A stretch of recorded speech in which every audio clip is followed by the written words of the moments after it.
Hello friends. इस video में हम बाईवीकली कॉन्टेस्ट 131 की सेकंड प्रॉब्लम डिस्कस करेंगे।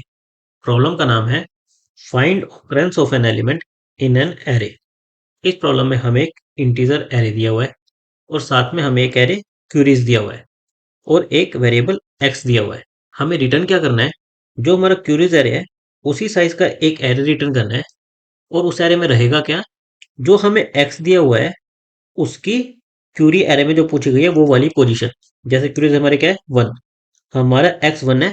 वन हमारा फर्स्ट टाइम किस पोजीशन पर आ रहा है? जीरो पोजीशन पर आ रहा है, तो वो हमें स्टोर कर लेना है। फिर थर्ड टाइम किस पोजीशन पर आ रहा है? हमारा टोटल टू ही टाइम्स आ रहा है, थ्री टाइम्स तो आ ही नहीं रहा, तो थर्ड टाइम पोजीशन पर तो आने का मतलब ही नहीं है, तो इसलिए हमें माइनस वन स्टोर करना है। फिर सेकंड टाइम किस पोजीशन पर आ रहा है? सेकंड टाइम हमारा सेकंड इंडेक्स पर आ रहा है, तो हमें वो स्टोर कर लेना है।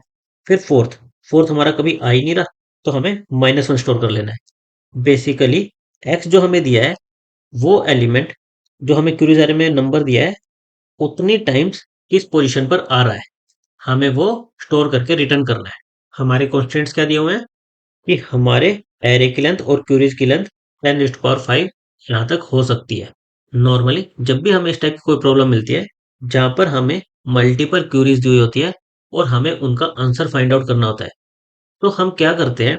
जो हमारा गिवन डेटा होता है, जैसे यहाँ पर नम्स एरे है, इसको हम पहले ही प्री प्रोसेस करके जो हमें रिक्वायर्ड इंफॉर्मेशन होती है वो स्टोर कर लेते हैं, ताकि हम बाद में अपनी क्वेरीज को काफी एफिशिएंटली आंसर कर सके। हम हर बार अपनी क्वेरी के लिए आंसर फाइंड आउट ना करके हमारे गिवन डेटा को प्री प्रोसेस कर लेते हैं हमारी रिक्वायरमेंट के अकॉर्डिंग, और फिर हम क्वेरीज को एफिशिएंटली आंसर करते हैं। इससे हमारी टाइम कॉम्प्लेक्सिटी काफी कम आती है। जैसे इस प्रॉब्लम में हमें क्या करना है?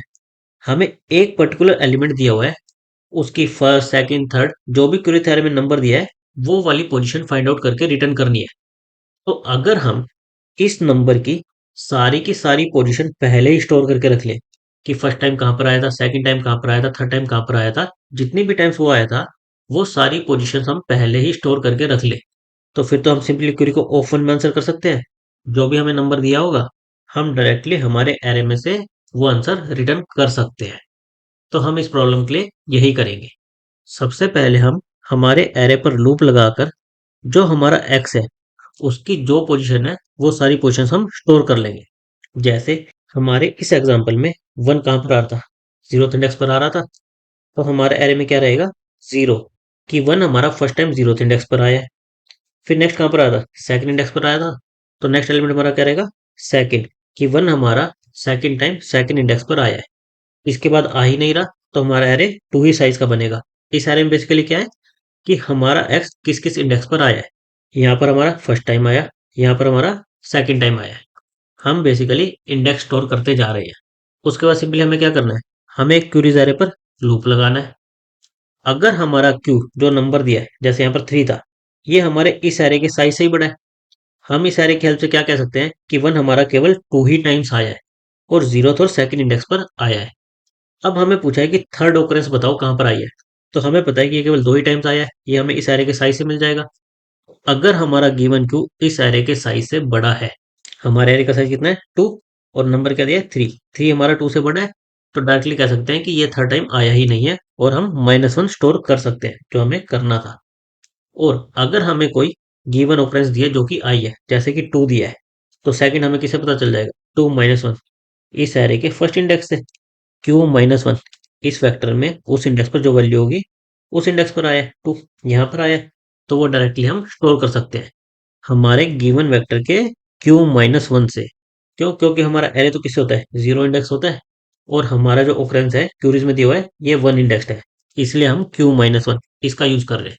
तो सिंपली हमने क्या किया? पहले डेटा को प्री प्रोसेस कर लिया, नम्स एरे पर लूप लगाया, जो हमारा एक्स जहां जहां पर आ रहा था हमने उसकी पोजीशंस को एक वेक्टर में स्टोर कर लिया। फिर अपने क्यूरीज एरे पर लूप लगाया, जो भी हमें क्यूरी नंबर दिया था क्यू माइनस वन, वो वाली पोजीशन स्टोर कर दी। और अगर क्यू हमारा वेक्टर के साइज से ही बड़ा है, यानी कि उतनी टाइम्स एक्स आया ही नहीं है, तो हमने माइनस वन स्टोर कर लिया। इससे हमारी टाइम कॉम्प्लेक्सिटी क्या है? हमने यहाँ पर एक एन साइज का लूप लगाया और यहाँ पर एक क्यू साइज का लूप लगाया, तो हमारी टाइम कॉम्प्लेक्सिटी क्या आ जाएगी? N plus Q. और हमने पोजीशन को स्टोर करने के लिए एक वेक्टर का यूज किया है, तो हमारी स्पेस कॉम्प्लेक्सिटी भी क्या आ जाएगी? Order of N. तो हमारी टाइम कॉम्प्लेक्सिटी क्या आ गई? एन प्लस क्यू, और स्पेस कॉम्प्लेक्सिटी क्या आ गई? of n. Thank you guys.